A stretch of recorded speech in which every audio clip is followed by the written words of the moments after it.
pembelajaran tentang mata kuliah yang saya ampu, yaitu proses industri kimia dengan bobot 3 SKS. Adapun dosen-dosen pengampu dari mata kuliah ini diketuai oleh koordinator Profesor Dr. Insinyur Jasri Haryati DEA, kemudian ada Dr. David Nagrin, dan ada saya sendiri Rizka Wardani Putri.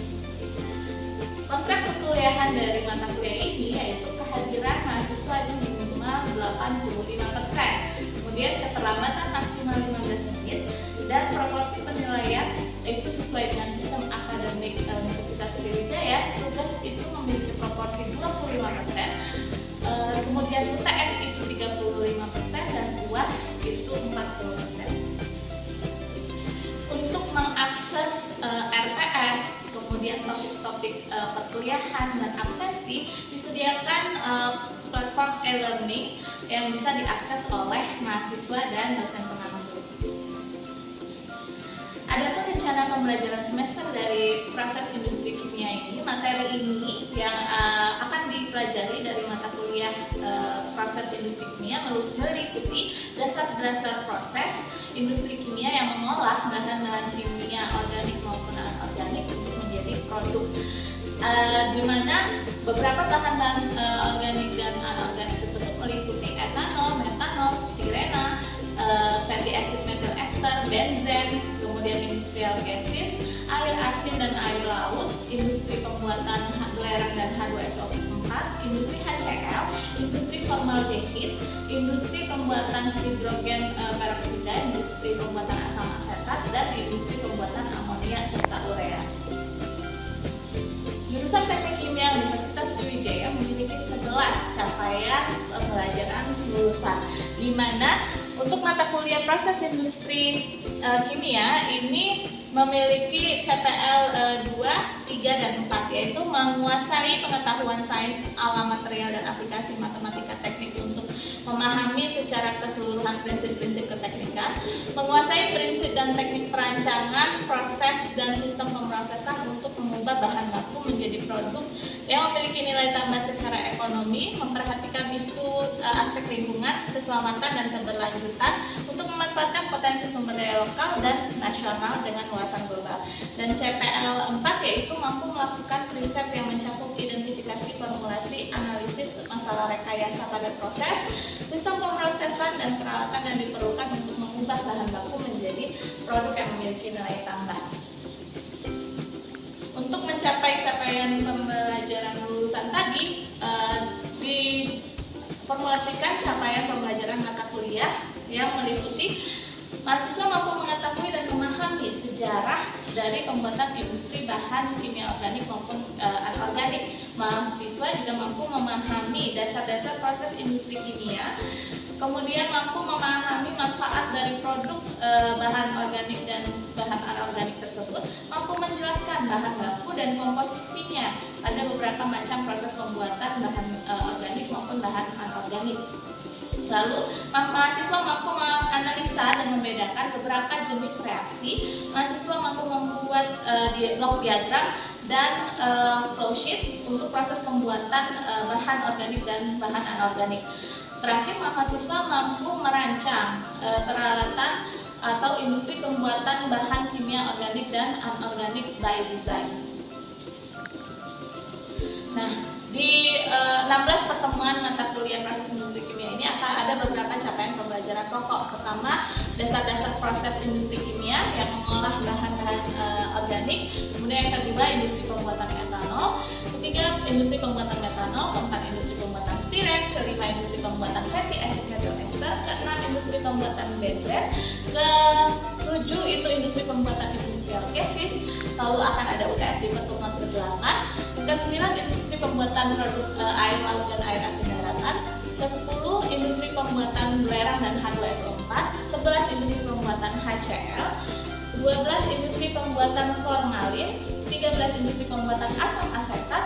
14, industri pembuatan hidrogen peroksida. 15, industri pembuatan amonia dan urea. Yang terakhir akan ada evaluasi akhir berupa ujian akhir semester. Adapun metode pembelajarannya yaitu pertama melalui case method dengan mereview paten, jurnal maupun beberapa literatur review lainnya. dilanjutkan dengan proyek dari kelompok mahasiswa dan akan didiskusikan secara bersama-sama. Sistem penilaian atau assessment dari mata kuliah ini memiliki beberapa range nilai dari A, B, C, D, hingga E dengan range nilai berikut, dan persentase komponen penilaiannya 25% untuk nilai tugas, 35% untuk nilai UTS, dan 40% untuk nilai UAS. Baiklah, untuk mengetahui apa sih proses industri kimia, proses industri kimia itu adalah ilmu yang mempelajari serangkaian alat dan proses untuk mengubah bahan baku menjadi produk atau bahan kimia. Nah, cabang-cabang ilmu dari proses industri kimia ini mahasiswa harus sudah mendapatkan beberapa mata kuliah seperti azas industri kimia, azas teknik kimia, dan operasi teknik kimia. Sehingga akhirnya gabungan alat industri dan juga proses teknik kimia itu akan menjadi pembelajaran proses industri kimia. Adapun manfaat dari pembelajaran proses industri kimia ini bagi mahasiswa dapat mengetahui apa saja proses dari bahan baku menjadi produk dengan menggunakan serangkaian alat. Kemudian mahasiswa dapat merancang suatu pabrik kimia atau desain yang ini menjadi salah satu tugas akhir dari jurusan Teknik Kimia Universitas Sriwijaya. Baiklah, sekian pemaparan mengenai pendahuluan proses industri kimia.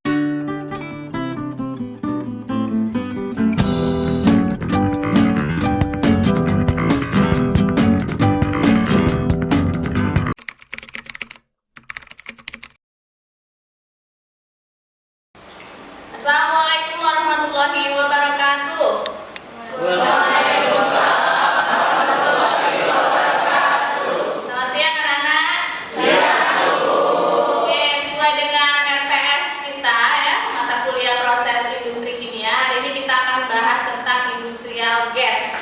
Industrial gasnya akan dibahas secara eksperimental method yang pernah Ibu lakukan, dan juga akan segera kita lakukan project base ya, yang sudah sesuai dengan tugas kalian, membahas paten yang memproduksi atau merecovery industrial gas.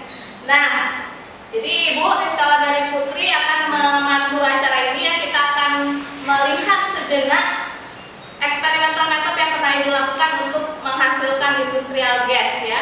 Jadi Ibu pernah melakukan biomass conversion. Jadi biomass itu ada hemiselulosa, selulosa, dan lignin yang apabila di thermochemical process, artinya di proses secara termal dan juga kimia, itu bisa menghasilkan syngas CO, CO2, H2, dan CH4 ya.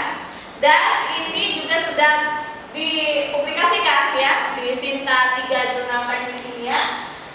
Proses gasifikasi dari biomasa kulit durian ya menghasilkan natural syngas CO, CO2, H2, dan CH4.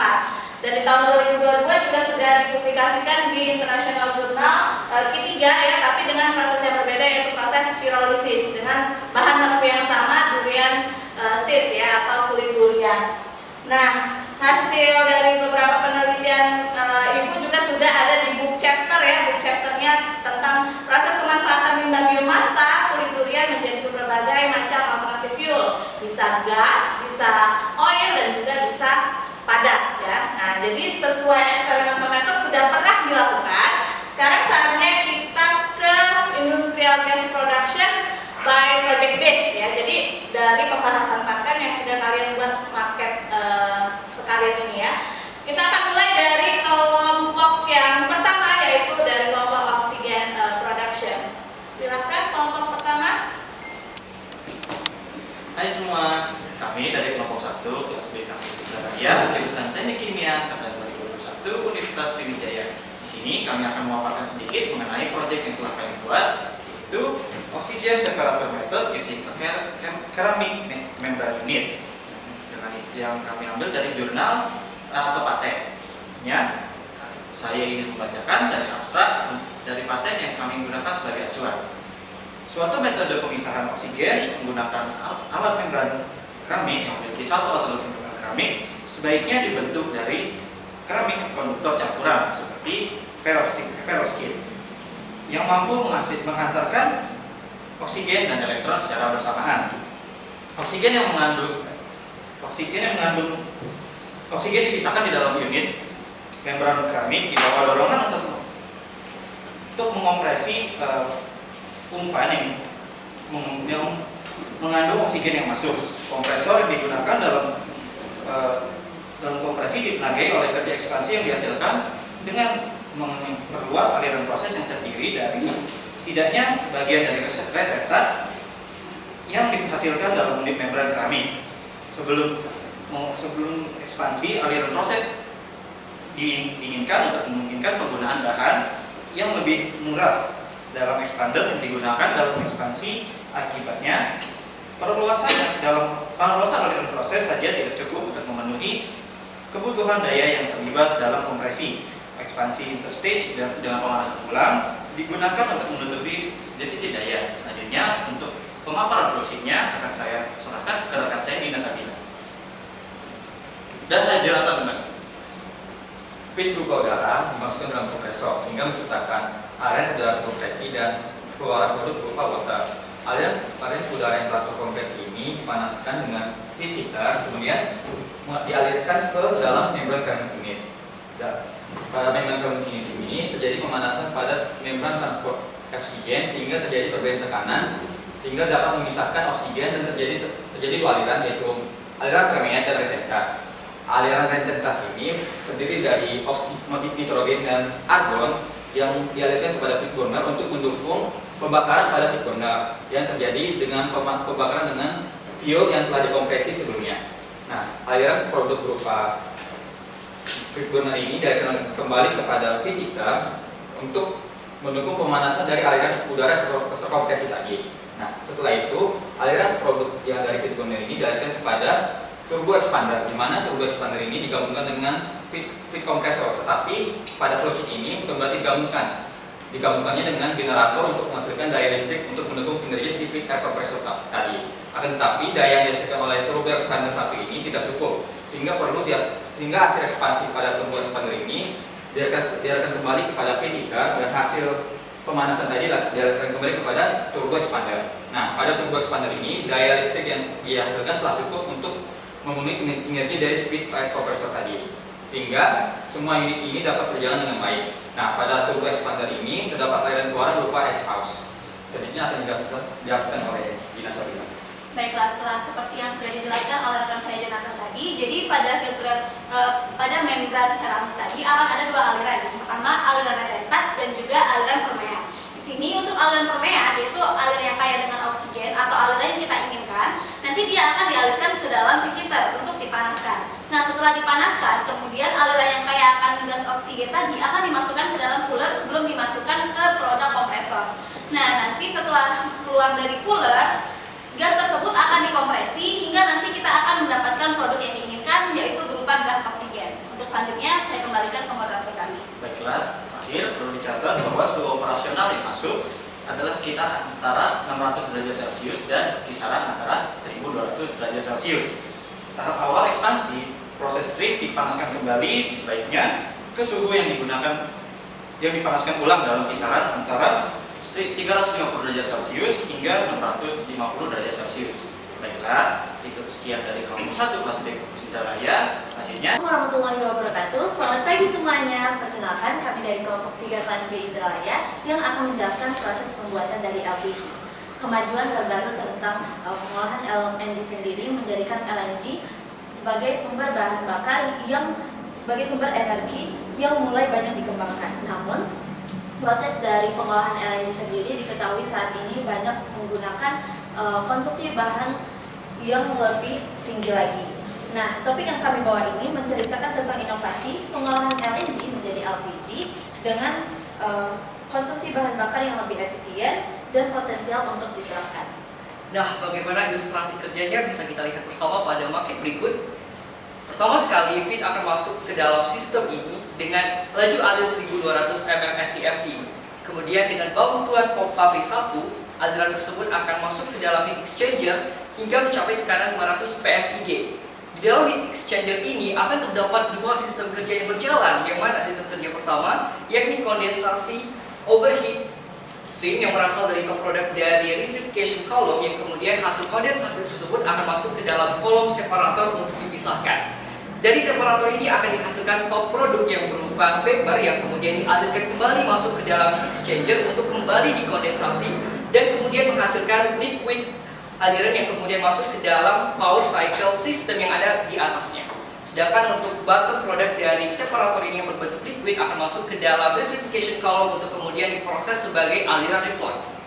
Kemudian setelah aliran LNG kita gunakan dalam heat exchanger, kemudian aliran LNG tersebut akan kita masukkan ke dalam separator V2, yang mana di dalam separator V2 ini akan dihasilkan top product berbentuk vapor yang kemudian akan masuk langsung ke dalam vitrification column untuk diproses bersama aliran reflux. Sedangkan bottom product yang berbentuk liquid akan masuk ke dalam heater dengan bantuan pompa P2 sehingga terjadi penaikan tekanan dan juga temperatur. Kemudian aliran tersebut akan masuk langsung ke dalam expander IP2, yang mana dalam expander ini akan terjadi penurunan tekanan dan kemudian hasil dari expander ini akan masuk ke dalam vitrification trace kolom V3 untuk kemudian terjadi proses pengupasan uap, yang mana proses pengupasan uap tersebut akan kita manfaatkan untuk mendapatkan sumber energi ataupun panas yang kita butuhkan agar vitrification kolom V3 ini dapat berjalan, yang mana untuk pengupasan uap tersebut akan menghasilkan setidaknya 70 hingga 90% sumber panas yang kita butuhkan agar vitrification trace kolom V3 ini berjalan, sedangkan sisa energi yang kita butuhkan dapat kita supply melalui boiler I6.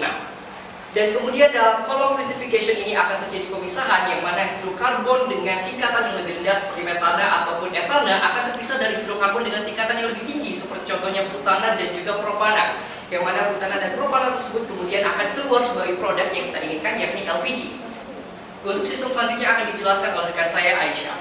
Oke, selanjutnya adalah mixed fluid power cycle. Yang pertama kita akan menuju ke pompa P5. Pompa P5 ini akan memompa LNG hasil liquid yang telah terkondensasi pada separator menuju ke exchanger E1. Nah, di exchanger E1 ini beberapa bagiannya akan dipompa kembali ke pompa P2 dan dialirkan ke exchanger E2. Di exchanger E2 ini terjadi pemanasan dari aliran tadi dan dengan aliran hasil pembuangan dari turbin. Setelah terjadi pemanasan, maka akan dialirkan menuju heater. Nah, di heater ini terjadi pemanasan lagi, ditingkatkan suhunya sehingga mencapai sekitar 600 derajat Fahrenheit. Setelah terjadi pemanasan, maka aliran superkritis tadi akan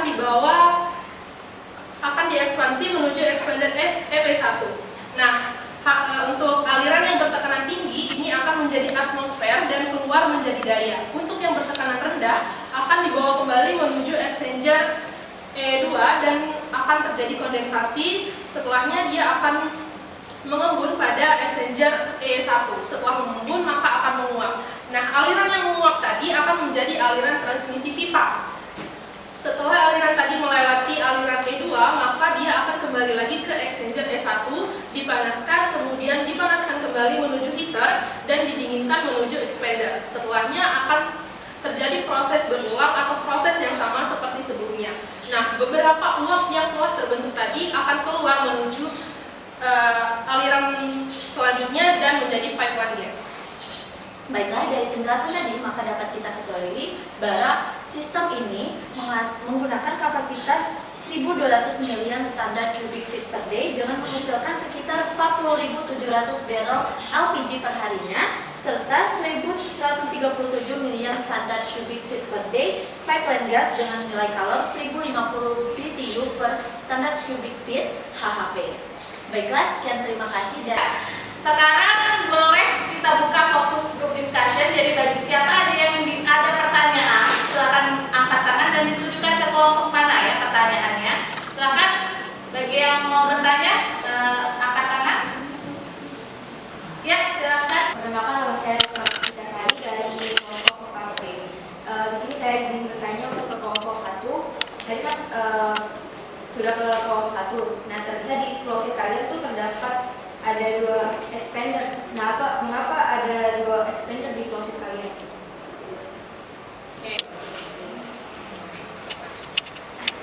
Fungsi dari kedua expander ini sebenarnya untuk menghasilkan daya atau ekspansi untuk menjalankan kinerja dari si kompresor tadi. Kenapa ada 2? Karena turbo expander ini melakukan kerja ekspansi dengan hasilnya itu dioper ke generator, tapi daya listrik yang dihasilkan itu nggak cukup, maka hasil ekspansi tadi itu dioper lagi ke heater untuk memanaskan lagi dan dialihkan kepada turbo expander. Nah, turbo expander ini juga ada generator. Nah, kerja ekspansi dari turbo expander kedua ini mencukupi untuk menundukkan atau melakukan kinerja pada si turbo air compressor tadi, sehingga semua unit ini dapat berjalan dengan lancar. Nah, turbo expander ini sebenarnya berfungsi untuk melakukan kerja ekspansi sehingga dapat mendapatkan daya listrik yang sesuai untuk melakukan kinerja pada satu unit ini. Ekspansi itu gimana? Kerja ekspansi. Sistem kerja ekspansi itu sebenarnya ini, kalau menurut saya itu seperti perluasan. Oke, jadi dia kalau kompresi kan dia menekan ya, kalau ekspansi itu dia menurunkan ya, malah ya, melebarkan seperti itu ya. Oke, jadi dia tujuannya untuk mensuplai energi. Iya. Energi atau tekanan? Energi. Energi. Ke generator. Supaya menghasilkan energi listrik. Oke.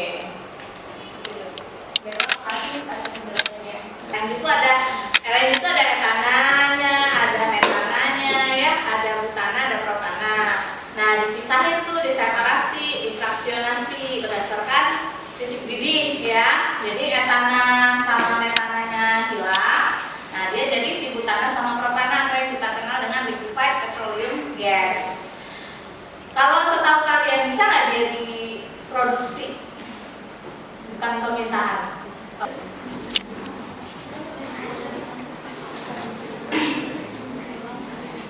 Nah, LNG aja, misalnya pemisahan aja, nggak bisa yang dia dari misalnya benzen, misalnya benzen, kemudian nanti direaksikan dengan apa sehingga tetap hasilnya ada propana dan butana. Nah.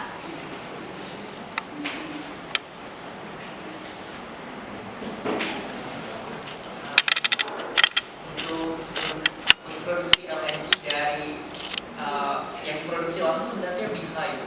Namun untuk proses tersebut tentunya memerlukan beberapa proses lain yang tentunya membutuhkan lebih banyak alat seperti reaktor dan lain sebagainya, karena untuk memungkinkan hal tersebut terjadi diperlukan adanya reaksi dan lain sebagainya. Sedangkan untuk proses kami ini kami hanya memisahkan, yang mana untuk memisahkan tersebut berarti tidak ada reaksi yang terjadi dan kami hanya memisahkan ikatannya itu berdasarkan titik didihnya, dan tentu proses ini akan menjadi lebih efisien dan lebih mudah untuk diterapkan. Oke, jadi bisa ya, tapi reaktor gas kemudian entah dia dikontak sama hidrogen, entah dia dikontak sama steam ya, dia kan karena reaksinya reversible yang bolak-balik. Jadi bisa dapat semua CO dan CO2-nya. Tinggal kita memanfaatkan azas Recatelier-nya ya, mau ke arah mana, mau dibawa ke mana. Reaksi itu ya, mau ke arah produk. Kalau letaknya CO-nya di produk ya berarti kita arahkan dia ke arah produk ya, dengan mainkan tekanan ya, terus juga temperatur dan juga konsentrasi feednya ya. Oke, cukup sekian ya tentang project base kita, udah memaparkan masing-masing, diskusi sudah, FGD sudah ya, plan tour sudah. Ibu ucapkan selamat ya untuk kalian karena kalian udah lewat dan sabar ya.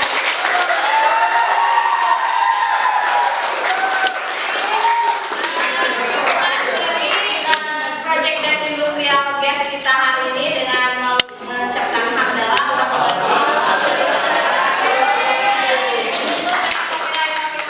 Assalamualaikum warahmatullahi wabarakatuh.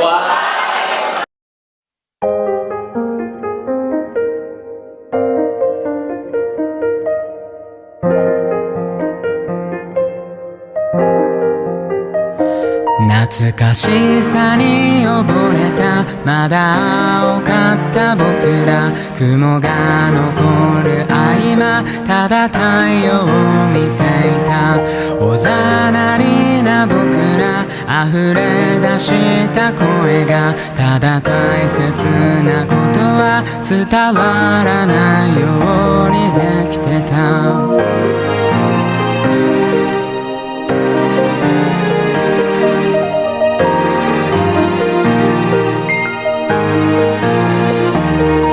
形のない色味を抱きしめてみたの期待とファンの日々を後悔の味で知った知らない世界へ手を伸ばしたくて強がりのソなどポケットにしまった優しさを包む痛みも全部覚えていたくて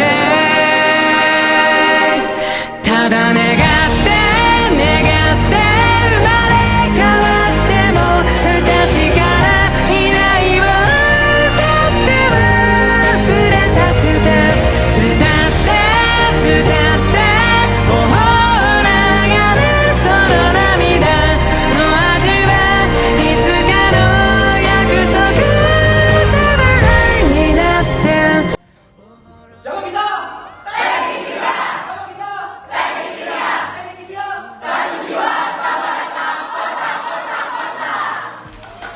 Demikian video pembelajaran proses industri kimia yang meliputi case method dan dilengkapi dengan project dari adik-adik mahasiswa. Terima kasih atas perhatiannya. Wassalamualaikum warahmatullahi wabarakatuh. Selamat siang.